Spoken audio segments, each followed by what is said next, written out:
ಸಭಾಧ್ಯಕ್ಷರೇ, ಮಾನ್ಯ ವೇದವ್ಯಾಸ್ ಕಾಮತ್ ಅವರು ಹಲವಾರು ಪ್ರಶ್ನೆಗಳನ್ನ ಕೇಳಿದ್ದಾರೆ. ಅವರ ಒಂದು ಕೊನೆಯ ಪ್ರಶ್ನೆ ಮೊದಲ ಉತ್ತರ ಕೊಡ್ತೀನಿ, ವಯೋವಂದನಾ ಯೋಜನೆ ಬಗ್ಗೆ. ತದನಂತರ ಬೇರೆದಕ್ಕೆಲ್ಲ ಉತ್ತರ ಕೊಡ್ತೀನಿ. ವಯೋವಂದನಾ ಯೋಜನೆ ಇರುವಂತದ್ದು 70 ವರ್ಷಕ್ಕಿಂತ ಹೆಚ್ಚಿರೋರಿಗೆ 5 ಲಕ್ಷವರೆಗೂ ಅವರಿಗೆ ಚಿಕಿತ್ಸೆ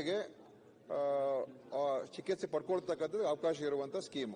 ಅದು ಎಲ್ಲ ವ್ಯಕ್ತಿಗಳಿಗೂ ಸೇರ್ಕೊಳ್ತದೆ. 70 ವರ್ಷಕ್ಕಿಂತ ಮೇಲ್ಪಟ್ಟರು ಎಲ್ಲರೂ ಕೂಡ ಅದು ಅನ್ವಯ ಆಗ್ತದೆ. ಅದು ಒಂದು ಒಳ್ಳೆ ಯೋಜನೆನೆ. ಈಗ ನಮ್ಮಲ್ಲಿ ಏನು ಆಯುಷ್ಮಾನ್ ಭಾರತ್ ಆರೋಗ್ಯ ಕರ್ನಾಟಕ ABRK ಅಂತ ಏನು ನಾವು ಕರಿತೀವಿ ಯೋಜನೆ, ಇದು ನಮ್ಮಲ್ಲಿ ಸುಮಾರು 1,12,00,000 ಕುಟುಂಬಗಳಿಗೆ ಇದು ಇರುವಂತ ಯೋಜನೆ. ಕೇಂದ್ರ ಸರ್ಕಾರ ನಮಗೆ ಸುಮಾರು 69 ಲಕ್ಷ ಕುಟುಂಬಗಳು ಮಾತ್ರ ಕವರ್ ಮಾಡ್ತಾ ಇದೆ. ಅದಕ್ಕಿಂತ ಹೆಚ್ಚು ಕುಟುಂಬಗಳನ್ನು ನಾವು ಕವರ್ ಮಾಡ್ತಾ ಇದ್ದೀವಿ. ಆದ್ರೆ ಇದರಿಂದ ಏನಾಗಿದೆ, ಬಹುತೇಕ ಮತ್ತು APL ಕಾರ್ಡ್ಗಳು ಕೂಡ ನಾವು 30% ವರೆಗೂ ನಾವು 1.5 ಲಕ್ಷವರೆಗೂ ನಾವು ಕವರ್ ಮಾಡ್ತಾ ಇದ್ದೀವಿ. ಸೊ ಬಹುತೇಕ ನಮ್ಮ ರಾಜ್ಯದ ಎಲ್ಲಾ ಕುಟುಂಬಗಳು ನಾವು ಈಗಾಗಲೇ ಕವರ್ ಮಾಡ್ತಾ ಇದ್ದೀವಿ. ಒಂದು.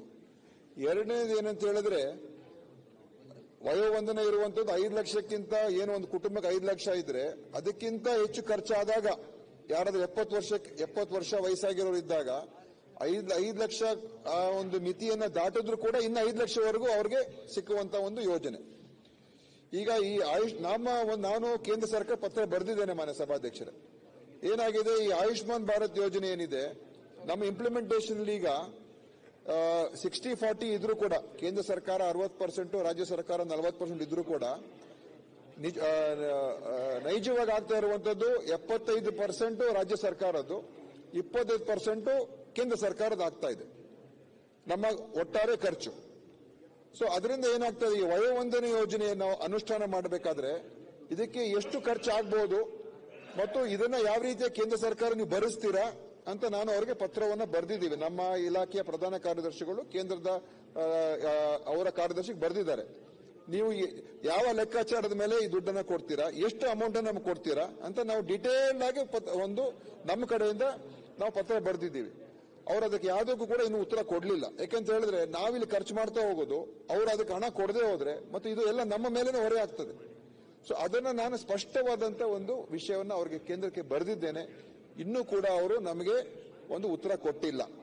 ಆದ್ರಿಂದ ಯಾವ ಪ್ರಮಾಣದಲ್ಲಿ ಅವರು ಈ ಯೋಜನೆ ಅಡಿಯಲ್ಲಿ ನಮ್ಮ ಲೆಕ್ಕಾಚಾರ ಪ್ರಕಾರ ವರ್ಷಕ್ಕೆ ಒಂದು 68.98 ಕೋಟಿ ಅಗತ್ಯ ಆಗ್ತದೆ. ಈ ಸ್ಕೀಮ್ ಅಂದಾಜು ಲೆಕ್ಕ, ಈ ಸ್ಕೀಮ್ ಇಂಪ್ಲಿಮೆಂಟ್ ಆದ್ರೆ ಇದರಲ್ಲಿ ಕೇಂದ್ರ ಸರ್ಕಾರ 60% ಅಂತ ಹೇಳಿದ್ರೆ ನೀವು 36.58 ಕೋಟಿ ಕೊಡಬೇಕಾಗ್ತದೆ. ಈ ಆಧಾರದ ಮೇಲೆ ನೀವು ನಮಗೆ ಮಾಹಿತಿ ಕೊಡಿ ಅಂತ ಹೇಳಿದೀವಿ. ಅವರು ಇದಕ್ಕೆ ಯಾವುದೂ ಕೂಡ ಉತ್ತರ ಕೊಟ್ಟಿಲ್ಲ. ಸೊ ಅವರು ಹೇಳಿದ ಮೇಲೆ ಖಂಡಿತವಾಗಿಯೂ ನಾವು ಇಂಪ್ಲಿಮೆಂಟ್ ಮಾಡ್ತೀವಿ. ಆದ್ರೆ ನಮ್ಮಲ್ಲಿ 70 ವರ್ಷಕ್ಕಿಂತ ಮೇಲ್ಪಟ್ಟಿರೋ ಎಲ್ಲರೂ ಕೂಡ ನಮ್ಮ ಸ್ಕೀಮಲ್ಲಿ ಆಲ್ರೆಡಿ ಇದ್ದಾರೆ.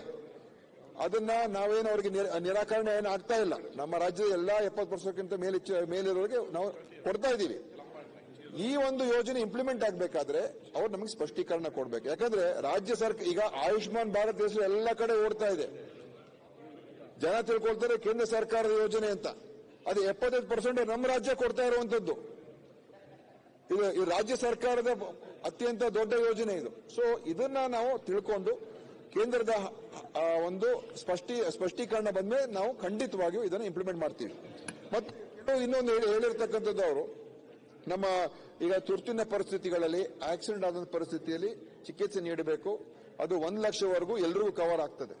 ಯಾವುದೇ ಆಸ್ಪತ್ರೆ ಆಗಿರ್ಬೋದು 1 ಲಕ್ಷವರೆಗೂ ಅದು ಕವರ್ ಆಗ್ತದೆ. ಅದು ತುರ್ತು ಪರಿಸ್ಥಿತಿ ಇದ್ದಾಗ. ಮತ್ತು ನಮ್ಮ ಎಂಪಾನಲ್